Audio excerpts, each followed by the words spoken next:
Hello बच्चों, हम लोग ऑलरेडी अगले वीडियो में चैप्टर 1 से लेकर चैप्टर 3 तक का इम्पोर्टेंट फार्मूला देख लिए थे। अब है आपका चैप्टर 4 जो कि है विद्युत धारा, जिसमें हम लोग कुछ फार्मूला देखेंगे। जिसमें फर्स्ट है आपका विद्युत धारा।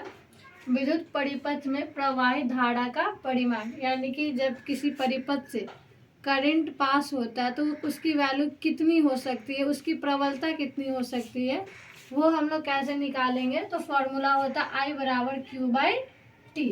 जहाँ पे ये आपका कुछ संकेत है आई क्यू टी। आई का नाम क्या है तो धारा, क्यू को क्या कहते हैं आवेश, टी को क्या कहते हैं समय, और इसका मात्रक। जैसे धारा का मात्रक क्या होता है एम्पियर, आवेश का मात्रक कूलॉम, समय का मात्रक सेकेंड। और यहाँ से एक इम्पोर्टेंट नोट, जो कि 1 एम्पियर बराबर क्या होता है 1 कूलॉम प्रति सेकेंड। यानी कि किसी परिपथ से जब आवेश 1 कूलॉम हो तो 1 सेकेंड में कितना धारा प्रवाहित होगा वहाँ से 1 एम्पियर, यानी कि उस परिपथ की प्रबलता। नोट है यहाँ आपका इम्पोर्टेंट है, जो कि क्या होता है 1 एम्पियर बराबर 1 कूलॉम प्रति सेकेंड। इसका मतलब क्या है, किसी परिपथ में यदि 1 सेकेंड में 1 कूलॉम आवेश प्रवाहित की जाती है तो वहाँ से उस परिपथ की जो प्रबलता होगा वो क्या हो जाएगा 1 एम्पियर, यानी कि उस परिपथ से धारा कितना पास होगा 1 एम्पियर। अगला है सेकेंड विभवांतर। दो बिंदुओं के बीच आवेश प्रवाहित करने में किया गया कार्य यानी कि W, जो कि W बराबर क्या हो जाएगा Q इंटू V, और यहाँ से आ जाएगा V बराबर W बाई Q, जहाँ पे आपका V क्या रहता है विभव, क्या रहता है विभव, और उसका मात्रक क्या होता है वोल्ट। W क्या होता है कार्य और उसका मात्रक होता है जूल, और यहाँ से आता है 1 वोल्ट बराबर 1 जूल पर कूलम, यानी कि यही कि एक आवेश को किसी परिपथ से प्रवाहित करने में 1 जूल कार्य करना पड़ता है, जो कि किसके बराबर हो जाएगा 1 वोल्ट के बराबर हो जाएगा। थर्ड है आपका ओम का नियम, जो कि हम लोग जानते हैं ओम का नियम क्या होता है।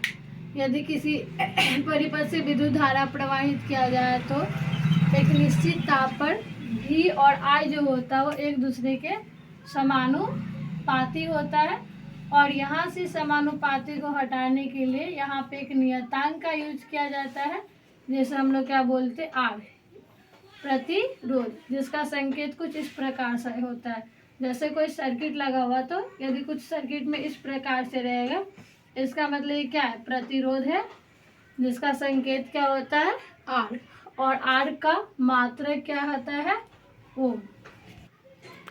चौथा टॉपिक है आपका प्रतिरोधकता, जिसे क्या बोला जाता है रेसिस्टिविटी।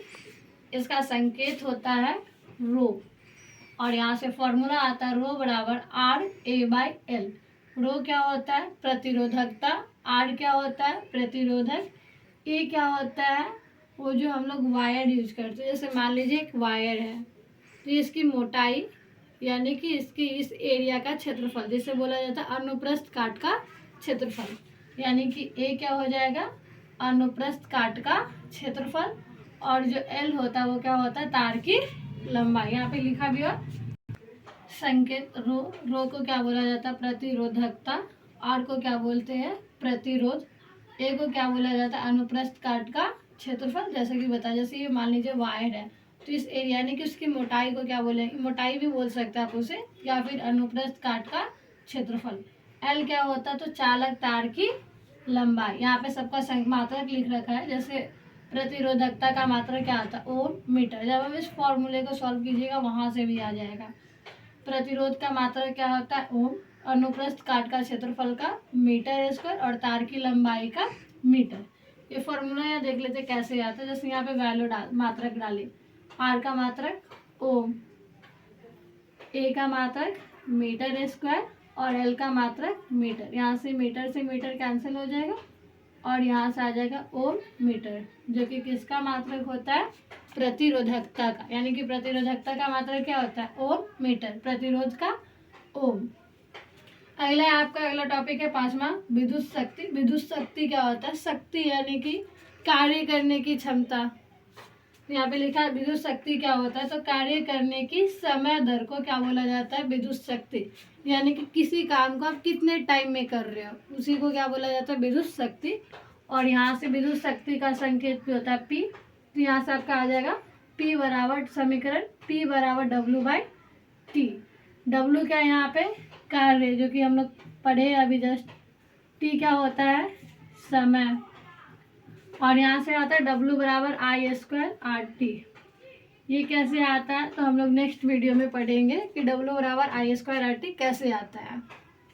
तो यहाँ पे जैसे इसका वैल्यू पुट कीजिएगा तो P बराबर आ जाएगा I²RT/T। तो यहाँ से T से T कैंसिल हो जाता है और P बराबर I² हो जाता है। ये भी फॉर्मूला होता है। और यहाँ पे हम लोग I और R की वैल्यू चेंज करके बहुत सारा फॉर्मूला निकालते हैं। जैसे नेक्स्ट, जैसे ओम के नियम से हम लोग जानते हैं V बराबर क्या होता है IR, I बराबर क्या हो जाएगा V/R और R बराबर क्या हो जाएगा V/1। सबसे पहले हम लोग I की वैल्यू डाले हैं, I की जगह पे हम लोग पुट करेंगे वैल्यू V/R इस समीकरण 1 में। जैसे I की जगह पे यहाँ पे V/R करेंगे, I का स्क्वायर है तो वहाँ पे हो जाएगा V²/R²। R से R क्या हो जाएगा, कैंसिल हो जाएगा और यहाँ पे क्या आ जाएगा V²/R, यानी कि P बराबर आ गया V²/R। फिर दूसरे टाइम में R की जगह पे हम लोग क्या डाले V/I, R की जगह पे V/I, तो I से I कैंसिल हो जाएगा और P बराबर क्या आ जाएगा V/I। इस आगे सारे फॉर्मूलों को एक जगह लिख देंगे तो आ जाएगा P बराबर W/T बराबर I² बराबर V² बराबर V है। यहाँ से बिहार बोर्ड में बहुत टाइम ऑब्जेक्टिव क्वेश्चन पूछा गया जिसमें आपका सारे ऑप्शन रहता है या फिर एक ऑप्शन रॉन्ग रहेगा और उसमें पूछा जाता है इनमें से कौन सा गलत है। तो ये फॉर्मूला आप लोग अच्छे से याद कर लीजिएगा। अगला P का मात्रक हम लोग निकाल सकते हैं, जैसे इस फॉर्मूला से निकालते आ जाइए। तो P का मात्रक बराबर W का मात्रक बट्टा में T का मात्रक, W यानी कि कार्य का मात्रक क्या होता है जूल और समय का मात्रक सेकंड। तो यहाँ से P का मात्रक क्या आ जाएगा जूल प्रति सेकंड, जो कि किसके बराबर होता है 1 वाट के बराबर होता है।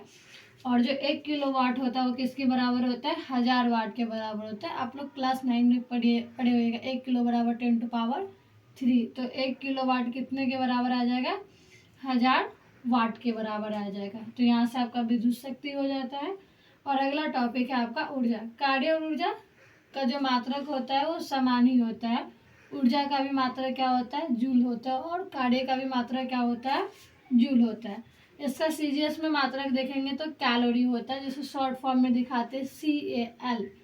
1 कैलोरी बराबर कितने जूल होता है, तो 1 कैलोरी बराबर होता है 4.2 जूल। जैसे यदि क्वेश्चन दे दिया 2 कैलोरी हाउ मेनी जूल, तो हम लोग सॉल्व कर सकते हैं। कैलोरी की जगह पे क्या डालेंगे 4.2 जूल। अगला ऊर्जा का व्यावसायिक मात्रक, जहाँ पे हम लोग किलोवाट घंटा में देखते हैं या फिर जो घर पे मीटर वगैरह लगाता है यूनिट में रहता है वो भी किलोवाट घंटा ही होता है। यानी कि 1 किलोवाट घंटा को यदि हम लोग जूल में बदलेंगे तो क्या आएगा, तो 1 किलोवाट बराबर क्या हो जाएगा 1000 वाट। और घंटा को सेकंड में बदलने के लिए 60 × 60, पहले मिनट में फिर मिनट को सेकंड में कन्वर्ट करेंगे। तो यहाँ से 1 किलोवाट घंटा बराबर आ जाएगा 3.6 × 10⁻6 जूल। और अभी जैसा कि बताया है जो घर पे मीटर वगैरह लगा रहता है वो किस में मापते हैं हम लोग यूनिट में, वो यहीं से आता है। 1 किलोवाट घंटा बराबर 1 यूनिट बराबर 1 BOT बराबर 3.6 × 10⁻6 जूल। अब BOT क्या होता है, तो BOT का फुल फॉर्म होता है बोर्ड ऑफ ट्रेड यूनिट। ठीक है बच्चे, आप लोग इसे बढ़िया से रिवाइज करके फिर एग्जाम देने जाएंगे। मोस्ट इम्पोर्टेंट टॉपिक्स है।